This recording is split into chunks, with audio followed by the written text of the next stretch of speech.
السلام علیکم ورحمۃ اللہ وبرکاتہ۔ الحمد للہ رب العالمین والصلاة والسلام علی اشرف الانبیاء وسید المرسلین نبینا محمد وعلی آلہ وصحبہ اجمعین ومن تبعہم بإحسان الی یوم الدین۔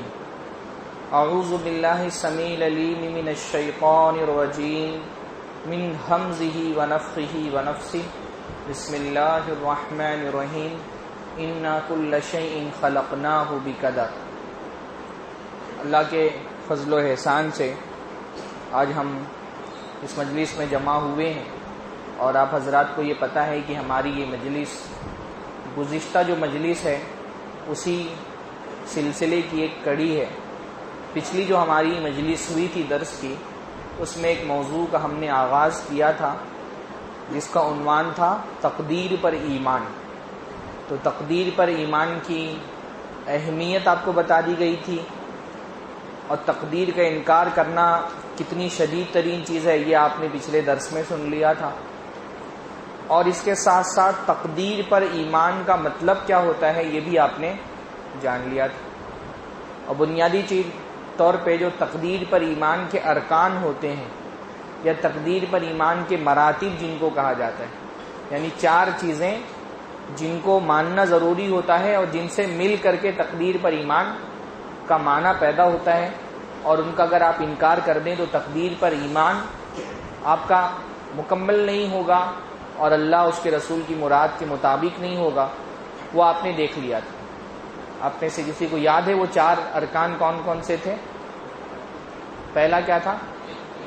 علم ہے نا۔ پہلی چیز یہ تھی کہ آپ کو تقدیر پر ایمان کے معاملے میں یہ بات ماننی ہے کہ کائنات میں جو بھی ہو رہا ہے، جو بھی ہو چکا ہے اور جو بھی ہوگا، اللہ تعالیٰ کو پوری ڈیٹیل کے ساتھ اس کا علم، اس کی کوئی بھی ایک ڈیٹیل ایسی نہیں ہے جو اللہ تعالیٰ کے علم سے خارج ہو۔ یعنی کائنات میں ایسا کچھ بھی نہیں ہو سکتا ہے جس کو اللہ تعالیٰ نہ جانتا ہو، ہونے کے بعد اللہ کو پتہ چلا ہو۔ جو ہو رہا ہے، جو ہو چکا ہے، جو ہوگا، اور جو نہیں ہوا وہ اگر ہوتا تو کیسے ہوگا۔ پہلا علم ہے۔ دوسرا کتابت، قلم، کہ جو بھی ہوا، جو اللہ تعالیٰ کے جو علم میں تھا، اس علم میں سے وہ حصہ جس کا تعلق مخلوق سے تھا۔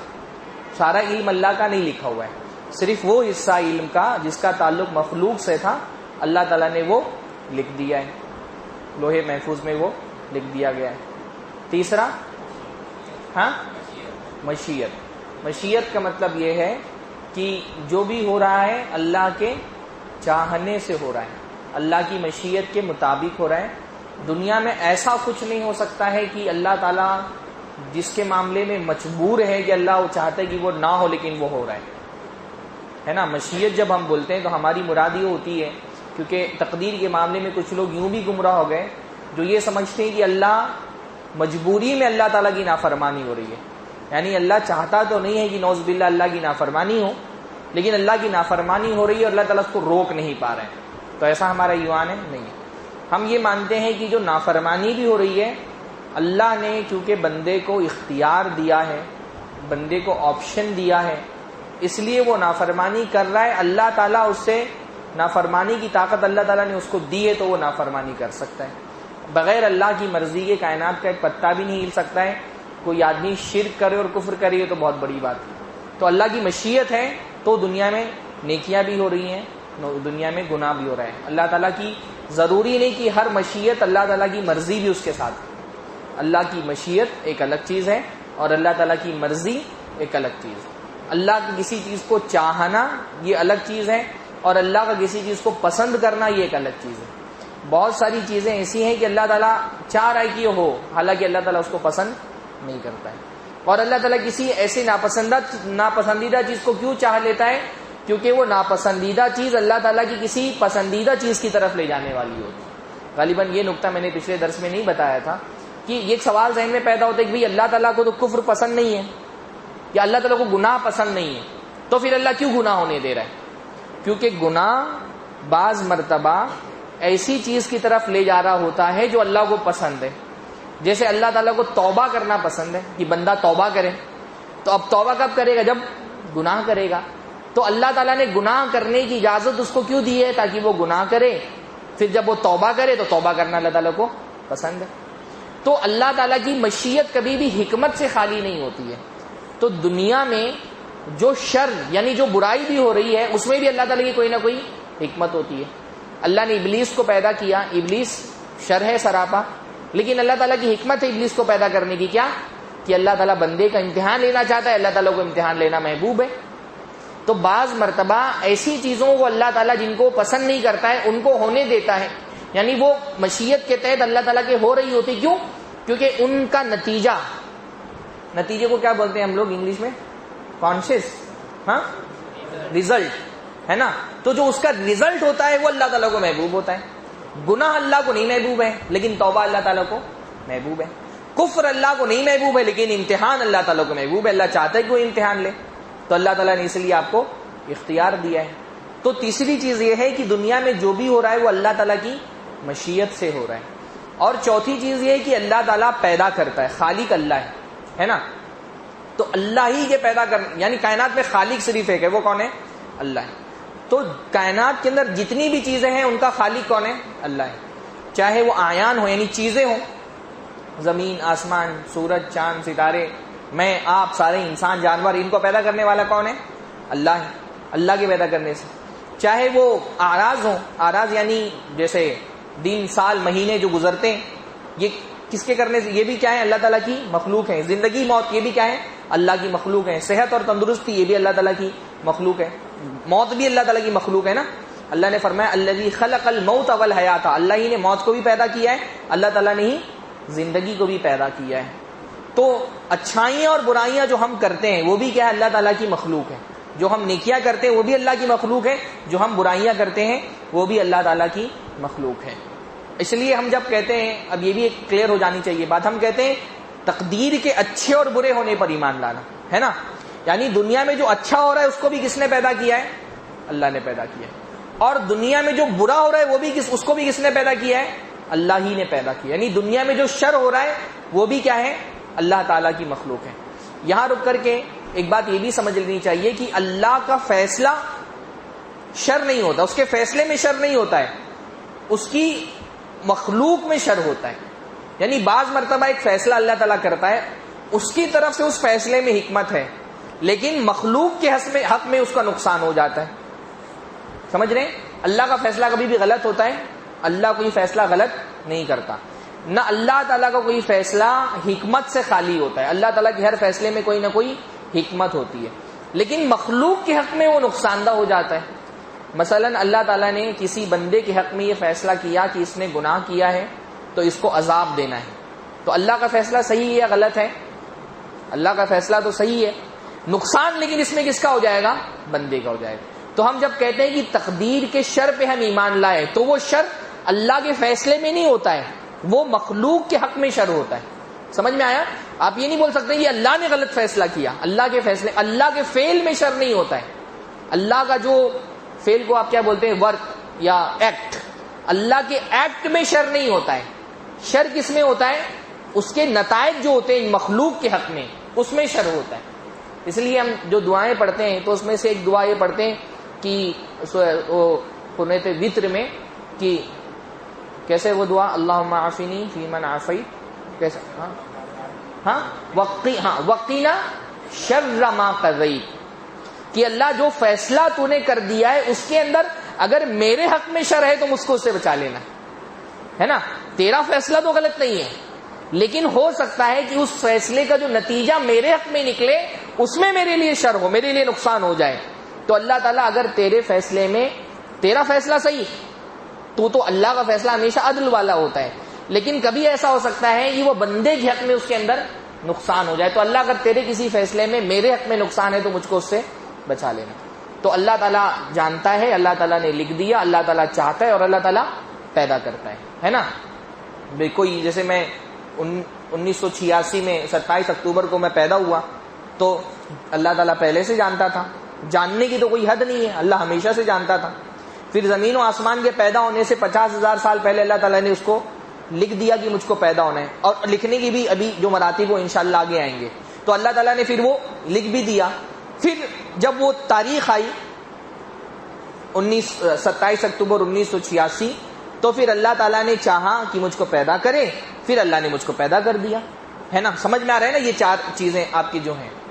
اچھا ایک چیز آپ یہ بھی پھر یاد رکھیں لکھنے کے حوالے سے کہ تقدیر جو ہے، جو لکھنا ہے، ایک تو تقدیر یعنی اللہ کا علم، وہ تو ہمیشہ سے ہے، ازل سے ہے، یعنی کبھی اللہ تعالیٰ کے ساتھ یہ معاملہ نہیں ہوا کہ اللہ نہیں جانتا تھا پھر اللہ کو پتا چلا، ایسا نہیں ہوا اللہ کے ساتھ کبھی۔ اللہ ہمیشہ سے جانتا ہے، کوئی اس کی لمٹ نہیں ہے کہ فلاں وقت میں اللہ کو پتا چلا۔ البتہ لکھنے کا جو معاملہ ہوا اس کے بھی کچھ مراتب ہیں، اس کے بھی کچھ لیولز ہیں۔ پہلا لکھنا کب ہوا؟ 50,000 سال پہلے۔ وہ حدیث مشہور میں نے آپ کو سنا دی تھی کہ اللہ کے نبی صلی اللہ علیہ وسلم نے فرمایا کہ اللہ رب العالمین نے قلم پیدا کی 50,000 سال پہلے، تو اس کو کہا لکھ، تو اس نے کہا میں کیا لکھوں؟ تو کہا کہ مخلوق کی تقدیر لکھ، تو اس نے پورا ساری تقدیر اس نے لکھ دی۔ اس کو کیا کہتے ہیں؟ تقدیر ازلی، تقدیر ازلی یعنی ازل سے، جب کائنات نہیں پیدا ہوئی تھی اس سے پہلے یہ تقدیر لکھ دی گئی تھی۔ ایک ہوتی ہے تقدیر ازلی، 4 قسمیں ہیں تقدیر کی لکھنے کے اعتبار سے۔ دوسرا ہوتی ہے تقدیر عمری۔ تقدیر عمری کا مطلب یہ ہوتا ہے کہ ہر انسان جب ماں کے پیٹ میں ہوتا ہے تو اس کی ایک تقدیر لکھی جاتی ہے، اس کو کیا کہتے ہیں؟ تقدیر عمری۔ حدیث میں آتا ہے کہ جب انسان بلکہ ایک بڑی خوبصورت صحیح بخاری کی حدیث ہے کہ اللہ تعالیٰ نے عورت کا جو رحم ہوتا ہے، رحم کو کیا بولتے ہیں انگلش میں، جو اس کے پیٹ میں بچہ دانی ہوتی ہے، ہاں یوٹریس بولتے ہیں، کیا بولتے ہیں؟ ہاں بچہ دانی ہوتی ہے نا پیٹ کے اندر، ہاں ووم، ووم، اچھا بچہ دانی زیادہ آسان لفظ ہے۔ رحم یعنی بچہ دانی، تو اس کے رحم سے اللہ تعالیٰ نے ایک فرشتے کو وہاں پہ اللہ تعالیٰ نے طے کر دیا ہے، وہاں ایک کام لگا دیا ہے فرشتے کا، ہر عورت کے رحم میں ایک فرشتہ اللہ تعالیٰ نے اس کو کام پر لگا دیا ہے۔ جب آدمی اپنی بیوی کے ساتھ ہم بستری کرتا ہے تو اللہ جب نطفہ اندر جاتا ہے تو وہ اللہ تعالیٰ سے کہتا ہے کہ اللہ تعالیٰ نطفہ ہے، کیا کرنا ہے؟ اس کو پیدا کرنا ہے، نہیں پیدا کرنا ہے؟ تو اگر پیدا کرنا ہوتا ہے تو اللہ تعالیٰ کہتا ہے کہ اس کو پیدا کرنا ہے، تو وہ آگے مرحلے میں چلا جاتا ہے۔ پیدا نہیں کرنا ہوتا ہے تو کیا ہوتا ہے کہ وہ پھر نطفہ ضائع ہو جاتا ہے اور بیضہ ضائع ہو جاتا ہے، عورت کو حیض آ جاتا ہے اور بچہ نہیں پیدا ہوتا۔ جب نطفہ اس کی ایگ سے مل جاتا ہے، یعنی اب ایک تخلیق کے مرحلے میں آ گیا، تو پھر کیا ہو جاتا ہے؟ وہ خون کا لوتھڑا بن جاتا ہے۔ پھر وہ اللہ تعالیٰ سے پوچھتا ہے، اللہ تعالیٰ خون کا لوتھڑا بن گیا کہ اس کو آگے لے کے جانا ہے یا اسی مرحلے پہ ختم کر دینا ہے؟ تو اللہ تعالیٰ کہتا ہے آگے لے کر کے جانا ہے، ہاں۔ تو پھر وہ خون کے لوتھڑے سے گوشت کا لوتھڑا بنتا ہے، پھر مضغہ القہ، تو پھر اس کے بعد ایک مرحلے میں اور آگے لے کر کے جاتا ہے کہ اللہ تعالیٰ سے پوچھتا ہے کہ اللہ تعالیٰ پھر اس کو اور آگے جنین کے حصے میں لے کر کے جانا ہے، اس کی جو صورت گری کرنی ہے کہ نہیں کرنی ہے؟ تو اللہ تعالیٰ کہتا ہے کہ ہاں اس کو آگے بھی لے کر کے جانا ہے۔ پھر اللہ تعالیٰ 4 چیزیں اس کے بارے میں لکھتا ہے۔ حدیث کے اندر آتا ہے کہ جب بچہ ماں کے پیٹ میں ہوتا ہے تو 4 چیزیں اس کی لکھی جاتی ہیں۔ پہلی چیز اس کی لکھی جاتی ہے رزق، جب ماں کے پیٹ میں، تبھی یہ کون سا ہے؟ یہ کون سی کتابت ہے؟ تقدیر عمری والی۔ باقی تقدیر ازلی میں تو اس کا رزق پہلے سے لکھ دیا گیا ہے۔ اب دوسری مرتبہ کہاں لکھا جا رہا ہے؟ اس کو سمجھیے، کیونکہ آگے جو ڈاؤٹس ہیں وہ اس کو سمجھنے سے کلیئر ہوں گے۔ جب ماں کے پیٹ میں، تبھی فرشتہ لکھ رہا ہے، کیا لکھ رہا ہے؟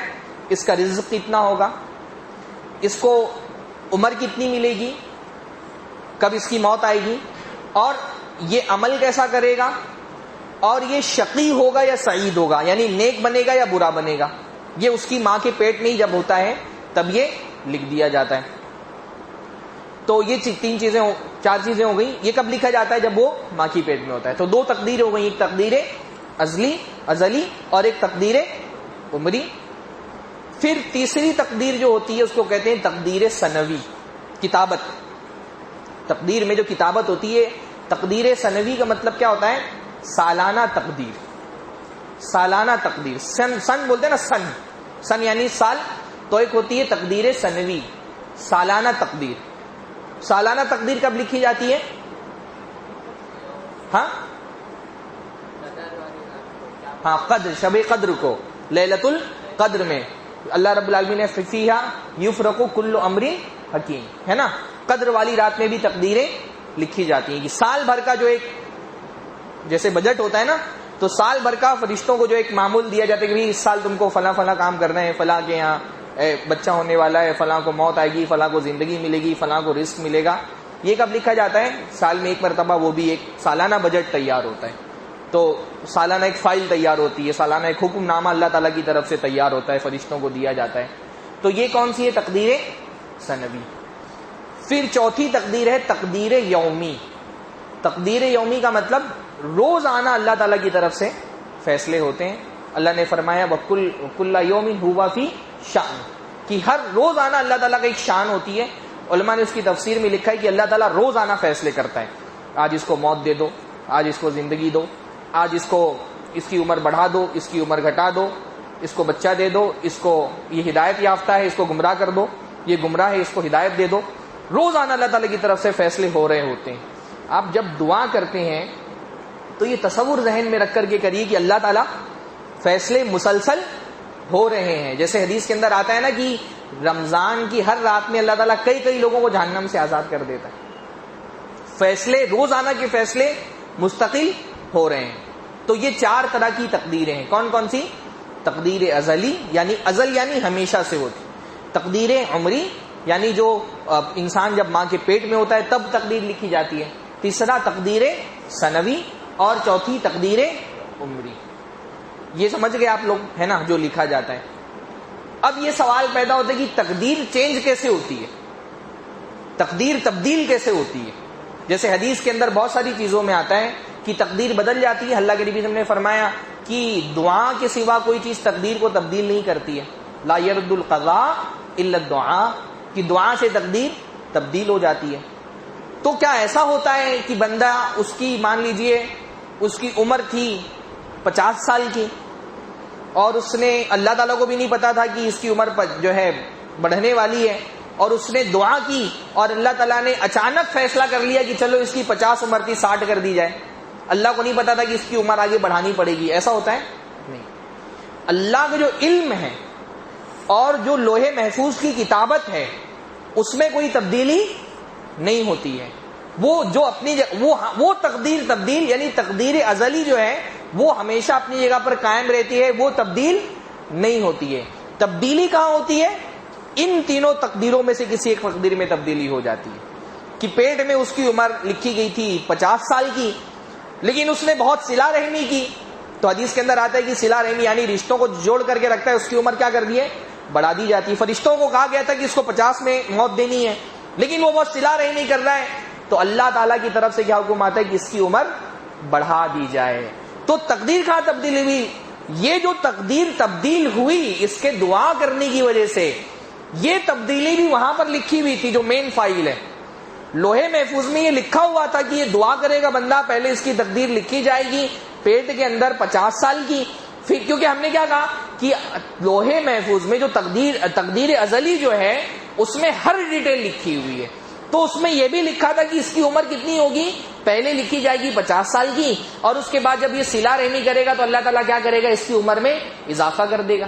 یا اس کے بچے کے لیے موت لکھ دی گئی تھی کہ فلاں اسپتال میں موت ہوگی، اور پھر بعد میں فرشتوں کو بتایا جائے گا کہ نہیں، اس نے دعا کی ہے، اس کی دعا قبول ہو گئی، اب اللہ رب العالمین اس کے اس تقدیر میں تبدیلی کر رہے ہیں. لیکن وہ جو اصلی تقدیر ہے اس میں کوئی فرق نہیں آتا. اس میں یہ تفصیل بھی لکھی ہوئی ہوتی ہے کہ اس کی جو تقدیر ہوگی وہ تو تبدیلی جو ہے وہ ان مرحلوں میں آتی ہے، عمر والا، اور جو اس کی تقدیر جو ہے اس کی جو تقدیر یومی ہے اور جو تقدیر سنوی ہے اس میں اللہ رب العالمین تبدیلی کرتا ہے. باقی جو اصل تقدیر ہے اس میں تبدیلی نہیں ہوتی ہے. ٹھیک ہے، تو ایک بات تو یہ ہو گئی. اچھا، ایک چیز یہ بھی ہے کہ اسباب، اب یہ بہت پورا باب ہے کازز کا، کہ اللہ تعالیٰ نے دنیا میں ہم کو نتیجے تک پہنچنے کے لیے کچھ اسباب، کاز بولتے ہیں نا، اسباب رکھے. یعنی آپ کو جنت میں پہنچنا ہے تو اللہ تعالیٰ نے آپ کو اس کا راستہ بتایا ہے کہ جنت میں جانے کا یہ راستہ. ہاں، مینس اسباب کو مینس بولتے ہیں، مینس. تو اللہ تعالیٰ نے ایک راستہ آپ کو بتا دیا کہ بھئی یہ کام ہے جو آپ کو جنت تک لے جانے والے ہیں، اور یہ کام ہے جو آپ کو جہنم تک لے جانے والے ہیں. ہم کو اللہ تعالیٰ نے کس بات کا پابند بنایا ہے؟ کہ اللہ تعالیٰ نے ہم کو اس بات کا پابند بنایا ہے کہ ہم ہاتھ پر ہاتھ رکھ کر کے بیٹھے رہیں کہ جنت اگر لکھی ہے تو مل جائے گی، جہنم اگر لکھی ہے تو مل جائے گی. اللہ نے اس کا پابند بنایا ہے. اس کا پابند ہم کو اللہ تعالیٰ نے نہیں بنایا. دنیا میں اللہ تعالیٰ نے ہم کو اسباب، یعنی جو کازز ہوتے ہیں ان کو اختیار کرنے کی، مینز کو اختیار کرنے کی اللہ تعالیٰ نے حکم دیا اختیار کرنے کا، ہے نا. آپ بیمار ہیں، اللہ تعالیٰ نے کیا حکم دیا ہے کہ آپ دوا کریں، آپ دعا بھی کریں، ہے نا. آپ پریشان حال ہیں، آپ غریب ہیں، اللہ تعالیٰ نے کیا کیا ہے، آپ محنت کریں. محنت کر کے جو اسباب ہوتے ہیں غربت کو ختم کرنے کے اور مال کمانے کے، آپ کو وہ راستے پہ چلنا ہے. پھر منزل تک پہنچانا نہیں پہنچانا یہ اللہ تعالیٰ کا کام ہے نا. تو سارا دین اس لیے اللہ کے نبی صلی اللہ علیہ وسلم کے ایک صحابی نے پوچھا، اب یہ توکل بھی ایک تقدیر میں ایک بڑا پورا باب ہے کہ توکل کا مطلب یہ نہیں ہوتا ہے کہ آپ جو ریسورسز اللہ نے رکھے ہیں ان کو آپ یوز نہیں کریں گے. سمجھ میں آ رہا ہے؟ شیطان جو ہے وہ دو طرح سے گمراہ کرتا ہے، دو سائیڈ ہوتی ہے ہمیشہ اس کے گمراہ کرنے کی. کبھی وہ جو چیز حقیقت ہے اس میں شدت پسندی پہ ایکسٹریم لے کے چلا جاتا ہے، ہاں ایکسٹریمزم کی طرف لے کے چلا جاتا ہے. اور کبھی وہ کیا کرتا ہے، بالکل نیچے کی طرف لے کر کے چلا جاتا ہے، اس کو متساہل اور سستی کی طرف لے کر کے چلا جاتا ہے. اب توکل کے معاملے میں یا سبب اختیار کرنے کے معاملے میں بھی انسان دونوں طرح سے گمراہ ہوتا ہے. کبھی ایسا ہوتا ہے کہ وہ اسباب کو اتنی اہمیت دے دیتا ہے کہ وہ یہ نہیں سوچتا ہے کہ رزق دینا اللہ کا کام ہے. سارا بھروسہ اس کا کس پر ہو جاتا ہے، اسباب پر ہی ہو جاتا ہے کہ بھئی میں محنت کروں گا تو کماؤں گا، محنت نہیں کروں گا تو نہیں کماؤں گا، اس میں اللہ تعالیٰ کی عطا کا کوئی دخل نہیں ہے، یہ سوچ لیتا ہے. تو یہ بھی گمراہی ہے نا. کیونکہ اسباب میں تاثیر پیدا کرنا کس کا کام ہے، اللہ کا کام ہے. آپ کو اپنی محنت کرنی ہے، لیکن اپنی محنت سے زیادہ توکل کس پہ کرنا ہے، اللہ تعالیٰ کی ذات پہ کرنا ہے. کیونکہ ہم یہ دیکھتے ہیں کہ جو چیزیں ہم کو دنیا میں ملتی ہیں وہ صرف ہماری محنت کی بنیاد پر نہیں ملتی ہے. آپ دنیا میں بہت سارے پیسے والوں سے مان لیجئے ملیں گے تو آپ یہ بات دیکھیں گے کہ زندگی میں مالداری آنے کی ایک بہت ایسی چیز ہوتی ہے جس کو ہم چانس کہتے ہیں، ہے نا، چانس. اور یہ چانس کون پیدا کرتا ہے، یہ اللہ تعالیٰ ہی پیدا کرتا ہے. یعنی بعض لوگوں کو میں نے دیکھا کہ اللہ تعالیٰ نے ماشاءاللہ ان کو بڑی دولت سے نوازا ہے اور بڑی غربت میں ان کی زندگی کٹی تھی، اور غربت اور دولت کے درمیان میں جو بیچ کا یعنی جو ان کا ٹرننگ پوائنٹ ہے وہ بس ایک آدمی سے ملاقات. ایک آدمی مل گیا ان کو زندگی میں، کہیں پہ وہ کام کر رہے ہوتے تھے، اور اس ایک آدمی سے ملاقات نے ان کی غربت کو، ان کے یہ چانسز کون پیدا کرتا ہے، اللہ پیدا کرتا ہے نا. چانسز اللہ تعالیٰ پیدا کرتا ہے. تو ایک ایکسٹریم تو یہ ہوتا ہے کہ آدمی اتنا زیادہ اپنی طاقت اور اپنی ذہانت اور اپنی محنت پر بھروسہ کر لے کہ وہ یہ سمجھے کہ وہ اگر ساری میری محنت کا ہی نتیجہ ہے، اس میں اللہ تعالیٰ کی عطا کا کوئی دخل نہیں ہے. دوسرے ایکسٹریم کیا ہوتا ہے، یعنی ایک دوسرے چھوڑ پہ کہ کہاں یہ چلا جاتا ہے کہ وہ یہ سوچتا ہے کہ اللہ کے دینے سے ہی ملے گا تو مجھ کو محنت نہیں کرنی ہے. تو دونوں چیزیں کیا ہیں، غلط. آپ کو اپنی محنت کرنی ہے اور اللہ کی ذات پر بھروسہ بھی کرنا ہے نا. یہ سارے انبیاء کا بھی یہی معاملہ رہا. اللہ تعالیٰ نے انبیاء کو بھی کیا حکم دیا ہے، محنت کرو. ایملو، اللہ تعالیٰ نے کہا ہے کہ محنت کرو، محنت کرنے کا حکم دیا ہے. بڑے سے بڑا اللہ پہ توکل کرنے والا محنت کرتا ہے. حضرت ہاجر، حضرت اسماعیل کی والدہ، ان سے زیادہ اللہ پر توکل کس کو ہوگا. یعنی اتنا توکل ہے اللہ پر کہ حضرت ابراہیم جب چھوڑ کر کے جا رہے ہیں صحرا میں تو حضرت ہاجر کیا کہہ رہی ہیں کہ آپ اپنی مرضی سے چھوڑ کے جا رہے ہیں، اللہ کا حکم ہے. تو حضرت ابراہیم نے کیا کہا، اللہ تعالیٰ کے حکم سے چھوڑ کے جا رہا ہوں. تو حضرت ہاجر کیا کہہ رہی ہیں، اذا لا یضیعنا، اگر آپ اللہ کے حکم سے چھوڑ کر کے جا رہے ہیں تو اللہ تعالیٰ ہم کو ضائع نہیں کرے. تو اس درجے پہ توکل کے. پھر کیا ہوا، حضرت اسماعیل پیاس سے رو رہے ہیں. انہوں نے کیا کیا، بیٹھی رہ گئی کہ اللہ پہ بہت بھروسہ ہے تو یہیں سے پانی نکلے گا، نہیں بیٹھی رہی نا. انہوں نے چکر لگایا، صفا سے مروہ، پھر مروہ سے صفا، پھر صفا سے مروہ، پھر مروہ سے صفا. کتنے چکر لگائے، 7 چکر انہوں نے لگائے. تو چکر لگانا آپ کا کام ہے، پانی دینا اللہ کا کام ہے. اللہ پہ توکل کا یہ مطلب نہیں ہے کہ اللہ پانی نکال دے گا تو آپ کو چکر نہیں لگانے ہیں، ہے نا. اللہ تعالیٰ نے ہر چیز کا ایک وقت متعین کر دیا ہے. پانی اپنے وقت پر اپنی جگہ سے نکلے گا، لیکن آپ کو چکر اپنے لگاتے رہنا ہے. اللہ پہ توکل کا یہ مطلب نہیں کہ آپ چکر لگانا چھوڑ دیں. تو سمجھ میں آیا، اپنی محنت آپ کو کرنی ہے، اسباب. اسی طرح جنت جہنم کا بھی معاملہ ہے. اللہ تعالیٰ نے جنت رکھی ہے، اللہ تعالیٰ نے جہنم رکھا ہے. آپ کو جہنم سے بچنے کی پوری کوشش کرنی ہے، جنت میں جانے کی پوری کوشش کرنی ہے، لیکن یہ صرف آپ کی محنت کے نتیجے میں نہیں ہو سکتا ہے. یہ ہدایت اور گمراہی آپ کو ماننا ہے کہ وہ اللہ تعالیٰ دینے والا ہے. تو اللہ تعالیٰ سے ہدایت مانگنی بھی، سمجھ میں آیا؟ آپ کو اپنی محنت بھی کرنی ہے اور اللہ تعالیٰ سے ہدایت بھی مانگنی ہے اور گمراہی سے پناہ بھی مانگنی ہے. تو اللہ نے فرمایا کہ ان وہدیناہ النجدین، ہم نے اس کو دونوں راستے دکھا دیے ہیں، یہ اچھائی کا راستہ ہے اور یہ برائی کا راستہ ہے. اب اس کو اختیار دے دیا ہے، یعنی ایک محدود دائرے میں اللہ تعالیٰ نے انسان کو آپشن دیا ہے، تم چاہو تو ہدایت کے راستے پر چلو اور چاہو تو گمراہی کے راستے پر چلو. تو وہ کیسے آیت ہے؟ اِنَّا هَدَيْنَاهُ السَّبِيلَ اِمَّا شَاكِرًا وَإِمَّا كَفُورًا. ہم نے اس کو راستہ دکھا دیا ہے اور اس کے اوپر چھوڑ دیا ہے، تم چاہو تو شکر گزار بنو، تم چاہو تو ناشکرے بنو. تو ہم کو اپنے طور پہ پوری کوشش کرنی ہے کہ ہم جو ناشکری کا راستہ ہے اس سے بچیں اور شکر گزاری کے راستے پر چلیں. لیکن اس کے ساتھ ساتھ اللہ تعالیٰ سے دعا بھی کرنی ہے اور یہ امید کرنی ہے، یہ توکل اللہ پہ کرنا ہے کہ ہدایت اللہ تعالیٰ کے دینے سے ملتی ہے. ہدایت اللہ تعالیٰ کا کام ہے. اللہ تعالیٰ بندہ جب ہدایت کی تڑپ اس کے اندر ہوتی ہے، الذین جاہدوا فینا لنہدینہم سبلنا، کہ جو محنت کریں گے ہمارے راستے میں، اللہ نے فرمایا ہم ان کو ہدایت عطا فرمائیں گے. تو یہ ہمیشہ یاد رکھنا چاہیے کہ تقدیر کا مطلب اسباب کو چھوڑ دینا نہیں ہوتا ہے. توکل کا مطلب جو کازز ہیں ان سے بری ہو جانا نہیں ہوتا ہے. اللہ کے نبی، ایک اور حدیث یاد آ گئی مجھ کو، اللہ کے نبی صلی اللہ علیہ وسلم نے توکل کے بارے میں ایک بڑی خوبصورت سی حدیث ہے، اس میں فرمایا کہ لو کنتم تتوکلون علی اللہ حق توکلہ لرزقتم کما یرزق الطیر تغدو خماسا وتروح بطانا. کہ اگر تم اللہ پہ توکل کرو، اللہ پہ بھروسہ کرو جیسا کہ اس پر بھروسہ کرنے کا حق ہے. یہ یاد رکھنا چاہیے، بھروسہ کرنے کا طریقہ ہے. آپ توکل کا مفہوم اپنی طرف سے نہیں کر سکتے کہ ہاں اللہ پہ توکل کرنے کا یہ مطلب ہے.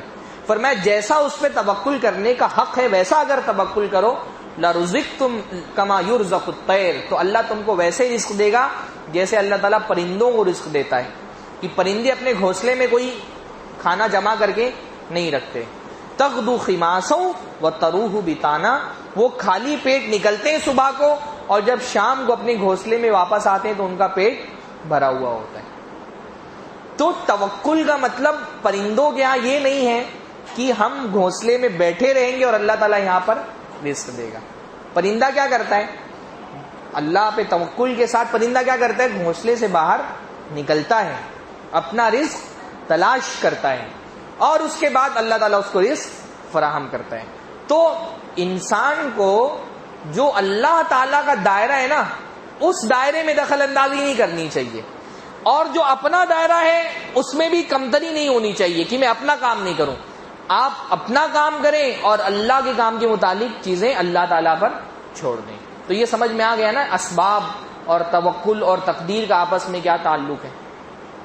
اب دیکھیے تقدیر کے معاملے میں گمراہیاں بہت ساری امت کے اندر آئیں. اس دور میں تو وہ جو بڑے بڑے فرقے تقدیر سے متعلق تھے وہ اب موجود نہیں ہیں، لیکن دو بہت بڑے بڑے فرقے تقدیر کے متعلق گمراہ ہونے والے پیدا ہوئے. ایک ہے فرقہ جبریہ اور ایک ہے فرقہ قدریہ. ایک ہے فرقہ جبریہ اور ایک ہے فرقہ قدریہ. جبریہ کا مطلب کیا ہوتا ہے؟ ہم لوگ کہتے ہیں نا جبر کرنا، یا اردو میں ایک بات لفظ کہتے ہیں مجبور کرنا کسی کو. تو ایک فرقہ وہ تھا جو جبریہ تھا، جس نے تقدیر، میں نے بتایا تھا آپ کو شروع میں کہ انسان جو ہے دو طرح سے گمراہ ہوتا ہے. گمراہی کے دو راستے ہوتے ہیں، دو ایکسٹریم راستے ہوتے ہیں، ایک بیچ کا راستہ ہوتا ہے. شیطان کبھی جو تقاضا ہے اس سے زیادہ آدمی کو آگے لے ایکسٹریم پہ چلا جاتا ہے اور کبھی اس کو نیچے لے کر کے آ جاتا ہے. تو جو جبریہ تھے ان کا یہ عقیدہ بنا، تقدیر پر ایمان لانے کا انہوں نے یہ مطلب سمجھا کہ انسان مجبور محض ہے، یعنی جو کچھ بھی لکھا ہوا ہے انسان اس کے ہاتھوں مجبور ہے، اس کو وہ کرنا ہی ہے. تو جب اس نے یہ سمجھ لیا کہ انسان مجبور ہے تو پھر ان کے یہاں پہ عمل کا کوئی مطلب ہی نہیں رہ گیا. یعنی اگر کوئی گناہ کر رہا ہے تو اس لیے گناہ کر رہا ہے کیونکہ گناہ اس کی تقدیر میں لکھ دیا گیا ہے.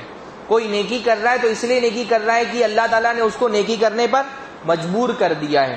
تو جو انسان کے اختیار کا پر ایمان ہے وہ اس کے یہاں نہیں رہ گیا ہے نا. اس نے کہا کہ انسان کو کوئی بھی اختیار نہیں ہے. ہم نے کیا کہا؟ ہمارا کیا عقیدہ ہے کہ انسان کو ایک دائرے میں اختیار ہے، اور جو اس کا اختیار والا دائرہ ہے اسی میں اس سے حساب کتاب بھی ہونے والا ہے نا. حساب کتاب جو ہوگا وہ کن چیزوں میں ہوگا؟ جس میں آپ کے پاس آپشن تھا. جہاں آپ اپنے ارادے سے کوئی غلط کام کرتے وہاں پر آپ سے حساب کتاب ہوگا. ثواب اور عقاب، ثواب اور عذاب کن چیزوں میں ہوتا ہے؟ ان چیزوں میں ہوتا ہے جو آپ نے اپنے ارادے اور مرضی سے کیے. تو بندے کی بھی یہ بات سمجھنا بہت ضروری ہے کہ بندے کی بھی اپنی مرضی ہوتی ہے. قرآن مجید میں بہت ساری آیتیں ہیں جس میں مشیت کو یعنی مرضی کو بندے کی طرف منسوب کیا گیا ہے.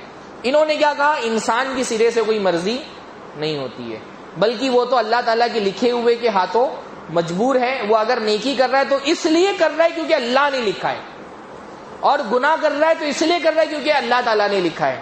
جنت میں جائے گا تو اس لیے جائے گا کیونکہ اللہ نے لکھا ہے، جہنم میں جائے گا تو اس لیے جائے گا کیونکہ اللہ نے لکھا ہے. اس کی اپنی مرضی کا اس کے اندر کوئی دخل نہیں ہے. تو جبریہ جو تھے انہوں نے کیا کیا؟ سرے سے انسان کی مشیت اور انسان کی مرضی کا انکار کر دیا. اچھا، اب اس عقیدے میں پرابلم کیا ہے؟ اس عقیدے میں پہلا پرابلم تو یہ ہے کہ قرآن میں بہت ساری ایسی آیتیں ہیں جس میں ہم کو یہ بتایا گیا ہے کہ انسان کے پاس مرضی ہوتی ہے، انسان کے پاس اختیار ہوتا ہے، انسان کے پاس آپشن ہوتا ہے نا. جیسے وہ آیت میں نے پڑھی، اِنَّا هَدَيْنَاهُ السَّبِيلَ اِمَّا شَاكِرًا وَإِمَّا كَفُورًا. ہم نے اس کو راستہ دکھا دیا ہے، اب اس کی مرضی ہے، وہ چاہے تو ہدایت کا راستہ اختیار کرے، چاہے تو گمراہی کا. اس سے بھی زیادہ واضح آیت ہے، فَمَنْ شَاءَ فَلْيُؤْمِنْ وَمَنْ شَاءَ فَلْيَكْفُرْ. جو چاہے گا وہ ایمان لائے اور جو چاہے وہ انکار کر دے. چاہنے کی نسبت کس کی طرف کی گئی؟ انسان کی طرف کی گئی. یعنی انسان کی اپنی بھی مشیت ہوتی ہے نا. اسی لیے تو اللہ نے فرمایا فَمَنْ شَاءَ فَلْيُؤْمِنْ وَمَنْ شَاءَ فَلْيَكْفُرْ إِنَّا أَعْتَدْنَا لِلْكَافِرِينَ نَارًا. ہم نے انکار کرنے والوں کے لیے جہنم بنائی ہے اور تم کو راستہ بتا دیا ہے.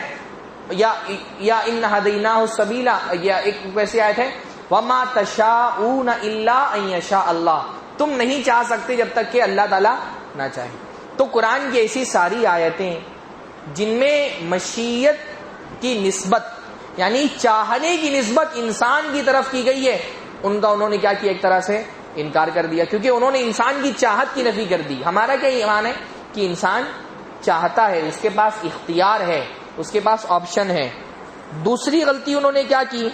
اگر آپ یہ کہہ دیں گے کہ ہر چیز تقدیر میں لکھی ہے، اس وجہ سے ہو رہا ہے، انسان کا اپنا کوئی اختیار نہیں ہے، تو پھر عمل کی کوئی ضرورت ہی نہیں رہ گئی.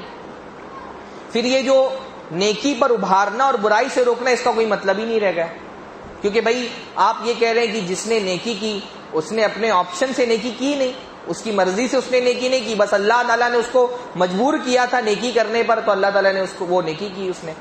یا جس نے گناہ کیا تو اس کے گناہ کی اس میں مرضی شامل ہی نہیں تھی، وہ تو اللہ تعالیٰ کے ہاتھوں مجبور تھا گناہ کرنے پر. تو پھر پوری دین میں دعوت کا جو تصور ہے، ترغیب اور ترہیب کا جو تصور ہے، گناہوں سے روکنے اور نیکیوں کا حکم دینے کا جو تصور ہے وہ ختم ہی ہو گیا. اگر انسان مجبور ہے تو پھر اس کو نیکیوں کا حکم دے کر کوئی فائدہ نہیں ہے. سمجھ رہے نا؟ اگر کوئی یہ کہہ دے کہ انسان مجبور تھا تو پھر اللہ نے نبیوں کو بھیجا، کوئی فائدہ نہیں ہے. بھئی وہ تو مجبور تھا، وہ گناہ اس لیے تھوڑی کر رہا تھا کیونکہ اس کے پاس آپشن ہے کہ اللہ کے نبی آ کر کے اس کو روکتے. تو اگر ہم یہ کہہ دیں کہ انسان مجبور ہے تو اس کا یہ مطلب ہوگا پھر آپ کسی کو دعوت نہ دیں، عمل کا جو اہمیت ہے وہ کیا ہوتی ہے؟ ختم ہو جاتی ہے. اور اس سے بھی بڑی چیز کیا ہوتی ہے؟ اگر آپ کہہ دیں کہ انسان مجبور ہے، اس کا مطلب یہ ہے کہ اللہ تعالیٰ ظالم ہے، کہ اللہ تعالیٰ نے کچھ لوگوں کو پہلے گناہ کرنے پر مجبور کیا نعوذ باللہ، پھر ان کو جہنم میں بھی ڈال دیا. ان کی تو کوئی غلطی نہیں تھی کیونکہ ان کے پاس آپشن نہیں تھا. اگر آپ یہ کہتے ہیں کہ انسان تقدیر پہ لکھے ہوئے کی وجہ سے مجبور تھا اس لیے وہ گناہ کر رہا ہے، تو اس کا مطلب ہے کہ اللہ تعالیٰ ظالم ہے، کہ اللہ نے پہلے ایک تو مجبور کیا گناہ کرنے پر، اس کے بعد ان کو ڈال دیا جہنم کے اندر. اس لیے ہم کیا کہتے ہیں کہ انسان جو گناہ کرتا ہے وہ اپنے اختیار سے کرتا ہے. اللہ نے اس کو آپشن دیا تھا، وہ اپنے ارادے سے گناہ کرتا ہے، کیونکہ اللہ تعالیٰ اس کے ارادے کو جانتا تھا تو اللہ تعالیٰ نے لکھ دیا. یہ بہت آسان سی بات ہے کہ بندہ کیا چوز کرنے والا ہے، کیونکہ اللہ تعالیٰ کو پتا تھا تو اللہ تعالیٰ نے لکھ دیا. اب اس سے اس کے ارادے، جن چیزوں میں اس کا ارادہ شامل تھا اسی چیزوں میں اس کا حساب کتاب ہوگا نا. جس عمل میں اس کا ارادہ نہیں شامل تھا اللہ تعالیٰ اس سے اس کا حساب کتاب نہیں کرے گا. مثلا آدمی نیند کی حالت میں کسی کو مرڈر کر دیا اس نے، تو اس سے حساب کتاب ہوگا؟ ہاں ہوگا؟ حساب کتاب نہیں ہوگا. کیوں؟ کیونکہ وہ نیند کی حالت میں تھا. یا پاگل پن کی حالت میں اس نے کوئی گناہ کر دیا، زنا کر لیا، تو اس سے حساب کتاب ہوگا؟ نہیں ہوگا. کیوں؟ کیونکہ اس کا ارادہ شامل نہیں تھا. اللہ کے نبی فرمایا نا کہ 3 لوگوں سے قلم اٹھا لیا گیا ہے. کون؟ سونے والا جب تک جاگ نہ جائے، پاگل جب تک کہ صحیح نہ ہو جائے، اور بچہ جب تک کہ بالغ نہ ہو جائے. تینوں لوگوں کی گناہ نہیں لکھے جاتے.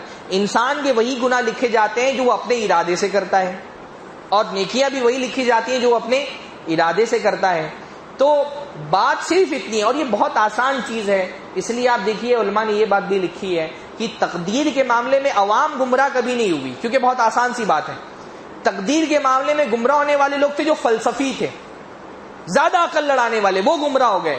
ورنہ یہ بہت کامن بات ہے کہ اللہ نے انسان کو ایک اختیار دیا ہے، اس اختیار کی بنیاد پر وہ نیکی کرتا ہے اور وہ گناہ کرتا ہے. تو نیکی کرتا ہے تو اس کا ثواب لکھا جاتا ہے، گناہ کرتا ہے تو اس کا عذاب لکھا جاتا ہے. اللہ تعالیٰ جو اس کا حساب کرے گا وہ تقدیر پہ لکھے ہوئے کے مطابق نہیں کرے گا، اس کے نامہ اعمال کی بنیاد پہ کرے گا. اللہ تعالیٰ جو حساب کرے گا وہ کون سا کرے گا؟ کہ بھائی تم نے اپنے ارادے سے فلاں نیکی کی تھی تو اس کا تم کو ثواب ملے گا، جو تمہارے نامہ اعمال میں لکھی ہے، تقدیر میں لکھی ہے، اس کے حساب سے اس کا حساب ہوگا، اس کے نامہ اعمال سے ہوگا. اس کی جو رپورٹ کارڈ بنتی ہے وہ پہلے نہیں بنی ہوتے. جو نامہ اعمال ہوتا ہے اس کو وہ پہلے نہیں بنا ہوتا ہے، وہ کب بنتا ہے؟ بعد میں بنتا ہے. لیکن ہم یہ تو نہیں کہہ سکتے نا کہ اللہ تعالیٰ کو نہیں پتا تھا کہ وہ کیا کرنے والا ہے. اللہ تعالیٰ کو پتا تھا، تو اللہ تعالیٰ کو پتا تھا تو اللہ تعالیٰ نے اس کو لکھ بھی دیا ہے. تو ایک قسم کے لوگ تو وہ گمراہ ہوئے. دوسرے قسم کے لوگ وہ گمراہ ہوئے جو قدریہ تھے، تقدیر کا انکار کرنے والے تھے. تقدیر کا انکار کرنے والے الگ الگ درجات کے لوگ ہیں. جو غالی قسم کے قدریہ تھے، قدریہ علماء نے ایک بات یہ بھی لکھی ہے، تھوڑا سا لطیف ہے، کہ دنیا میں ہر فرقہ اس چیز کی طرف منسوب ہوتا ہے جس کو وہ پسند کرتا ہے نا. جو ان کا مین، جیسے حنفی کس کو کہتے ہیں؟ جو حضرت ابو حنیفہ کی تقلید کرتے ہیں. ہاں، ہر فرقہ جو ہے اس چیز کی طرف منسوب ہوتا ہے جس سے اس کو لگاؤ ہوتا ہے، سوائے قدریہ کے، کہ قدریہ کی نسبت تقدیر کی طرف کی گئی، حالانکہ وہ تقدیر کا انکار کرنے والے. قدریہ کی نسبت تقدیر، قدری یعنی تقدیر کا انکار کرنے والے. تو قدریہ الگ الگ درجے کے ہیں. جو غالی ایکسٹریم درجے کے قدریہ تھے انہوں نے تو یہاں تک کہہ دیا کہ اللہ تعالیٰ کو علم ہی نہیں ہوتا ہے کہ کیا ہونے والا ہے. جو معبد الجہنی تھا جس کے بارے میں نے بتایا کہ اس نے بصرہ میں تقدیر کا انکار کیا، تو وہاں سے 2 تابعی آئے ابن عمر سے ملنے کے لیے، اور ابن عمر نے کہا کہ اگر تم سونے کے برابر، احد پہاڑ کے برابر سونا بھی خرچ کر دو تو اللہ کے یہاں قبول نہیں ہوگا جب تک تم تقدیر پہ ایمان نہ لے آؤ. ان لوگوں کا کیا ماننا تھا؟ ان الامر انف، یعنی جو بھی ہو رہا ہے نئی سرے سے ہو رہا ہے، اللہ تعالیٰ کو علم ہی نہیں کہ کیا ہونے والا ہے. اللہ تعالیٰ کے علم کا انکار کیا. کچھ لوگوں نے کہا اللہ تعالیٰ کو علم تو تھا لیکن اللہ نے لکھا نہیں ہے، تقدیر کا انکار کر دیا. تو کچھ لوگ وہ تھے جنہوں نے تقدیر کا انکار کر دیا. تقدیر کا انکار کرنے والوں کا سب سے بڑی غلطی کہ انہوں نے اللہ کے علم کا انکار کیا. ہاں، دوسرا اللہ تعالیٰ کی قدرت کا انکار کر دیا. قدرت کا انکار کیوں کیا؟ کیونکہ میں نے تقدیر کے آپ کو 4 درجات بتائے، 4 مراتب بتائے. ان کا یہ کہنا ہے کہ اللہ تعالیٰ کی جو نافرمانی ہو رہی ہے، اللہ تعالیٰ مجبور ہے کہ اس نافرمانی کو نہیں روک سکتا. ہم نے جو مشیت والی بات کہی وہ کیوں کہی؟ کہ اللہ کی قدرت پہ اس سے کیا آتا ہے؟ حرف آتا ہے کہ اللہ کی نافرمانی ہو رہی ہے اور اللہ تعالیٰ نہیں روک سکتا ہے. قدریہ نے کیا کہا؟ نہیں، اللہ تعالیٰ نہیں روک سکتا ہے، اللہ تعالیٰ مجبور ہے. یہ کیا ہے؟ اللہ تعالیٰ کی قدرت کا انکار ہے، کیونکہ اللہ تعالیٰ مجبور ہے. کفر ہو رہا ہے، اللہ پسند نہیں کرتا ہے، اللہ تعالیٰ کی مشیت بھی نہیں ہے لیکن اللہ نہیں روک پا رہے ہیں. تو یہ کیا ہے؟ اللہ تعالیٰ کی قدرت کا انکار کرنے والے ہیں. تیسرا یہ ہے کہ انہوں نے اللہ کے علاوہ بہت سارے لوگوں کو خالق بنا دیا. انہوں نے کہا بندے اپنے عمل کے خالق خود ہوتے ہیں. تو ہم کہتے ہیں اللہ خالق اکیلا ہے نا.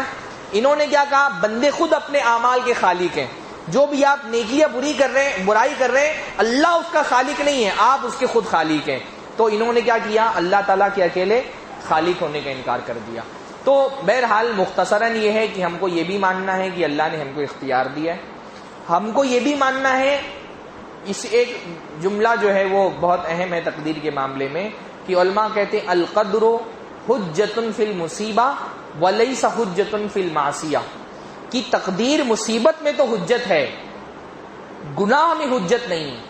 مطلب کیا ہوتا ہے؟ آپ کو کوئی مصیبت آ گئی، آپ نے کوشش کی کہ اس مصیبت سے آپ بچنے کی کوشش کریں لیکن نہیں بچ سکے، اب آپ کو کیا کہنا ہے؟ اللہ نے تقدیر میں لکھا تھا، میں کتنی بھی کوشش کر لیتا لیکن میں اس مصیبت کو نہیں ٹال سکتا تھا کیونکہ یہ لکھا تھا، یہ ہو گئی، ہے نا۔ لیکن گناہ میں آپ کو تقدیر کو حجت نہیں بنانا ہے کہ اللہ نے میری تقدیر میں لکھا تھا، اس وجہ سے میں نے یہ گناہ کیا۔ تو تقدیر جو ہے وہ مصیبت میں تو حجت ہے لیکن گناہ میں حجت نہیں ہے۔ تقدیر اس معاملے میں حجت نہیں ہے کہ آپ اسباب میں اختیار کریں، سبب آپ اختیار کریں، کیونکہ سبب بھی تقدیر میں لکھا ہوا ہے، سبب بھی کیا ہے؟ تقدیر کا حصہ ہے۔ حضرت عمر ابن الخطاب رضی اللہ تعالیٰ عنہ جب ایک گاؤں میں طاعون پھیلا ہوا تھا، اپنی فوج کے ساتھ وہ تھے، تو جب فوج آگے بڑھنے لگی تو کیا ہوا؟ حضرت عمر ابن الخطاب نے روک دیا کہ وہاں طاعون پھیلا ہے، تم کو وہاں جانا نہیں ہے۔ تو لوگوں نے کہا کہ کیا آپ اللہ تعالیٰ کی تقدیر سے بھاگ رہے ہیں؟ بھئی تقدیر میں لکھا ہوگا تو طاعون میں ہم بھی مبتلا ہو جائیں گے، تو آپ کیا تقدیر سے اللہ تعالیٰ کے بھاگ رہے ہیں؟ اگر اللہ نے مقدر کیا ہوگا تو طاعون میں ہم مبتلا ہی ہو جائیں گے۔ تو حضرت عمر بن الخطاب نے کہا ہاں، میں اللہ کی تقدیر سے اللہ کی تقدیر کی طرف بھاگ رہا ہوں، یعنی میں تو اپنا سبب اختیار کروں گا، اب یہ تو نہیں پتا کہ تقدیر میں طاعون لکھا ہے کہ نہیں لکھا ہے، میں اپنی کوشش کروں گا، پھر اگر طاعون میں مبتلا ہو گیا تو ہم کیا کہیں گے؟ اللہ تعالیٰ کی تقدیر۔ لیکن اللہ تعالیٰ کی تقدیر کا مطلب یہ نہیں ہے کہ آپ اپنے آپ کو آگ میں ڈال دیں اور کہیں اللہ تعالیٰ کی تقدیر ہوگی تو میں جل جاؤں گا۔ لیکن آگ میں ڈال دیا جائے تو اللہ تعالیٰ کی مشیت ہے، ہو سکتا ہے اللہ تعالیٰ آپ کو جلانے سے بچا بھی لے، کیونکہ اسباب میں تاثیر بھی کون پیدا کرتا ہے؟ اللہ ہی پیدا کرتا ہے۔ اللہ چاہے تو سبب میں تاثیر بھی نہ پیدا ہو، اللہ تعالیٰ چاہے سبب میں زیادہ تاثیر، یعنی اللہ تعالیٰ چاہے تو پانی کا پہاڑ بن جائے، اللہ چاہے تو آگ گلزار بن جائے، ہے نا۔ تو اللہ تقدیر کے کا مطلب یہ نہیں ہوتا ہے کہ آپ اسباب نے اختیار کریں، اور اسباب اختیار کرنے کا یہ مطلب نہیں ہوتا ہے کہ آپ تقدیر کا انکار کرنے والے ہیں۔ تو بہرحال یہ کچھ باتیں تھیں، یہ موضوع کیونکہ بہت وسیع تھا اور اتنا بہت ممکن نہیں ہوتا ہے کہ بہت ڈیٹیل میں جا کر کے، اور کیونکہ بہت ساری علمی اصطلاحات ہوتی ہیں تو بہت زیادہ ڈیٹیل میں جانے سے یہ ہوتا ہے کہ جو بیسک چیزیں وہ بھی سمجھ میں نہیں آتی۔ تو بیسک چیزیں انشاءاللہ آپ لوگوں کے سمجھ میں آ گئی، تقدیر کی اہمیت بھی سمجھ میں آ گئی، تقدیر پر ایمان لانے کا مطلب کیا ہے وہ بھی انشاءاللہ آپ کے سمجھ میں آ گیا۔ آپ کے بات یہ بھی سمجھ میں آ گئی کہ کچھ چیزیں تقدیریں جو ہیں وہ جو ہے اللہ تعالیٰ نے جن میں ہم کو مجبور کیا ہم نہیں کر سکتے ہیں، تو اس میں یا تو ہم کو صبر کرنا ہے تو شکر کرنا ہے۔ کوئی مصیبت آ گئی اللہ نے تقدیر میں لکھی تھی تو ہم کو کیا کرنا ہے؟ صبر کرنا ہے۔ اور کوئی نعمت مل گئی تو ہم کو کیا کرنا ہے؟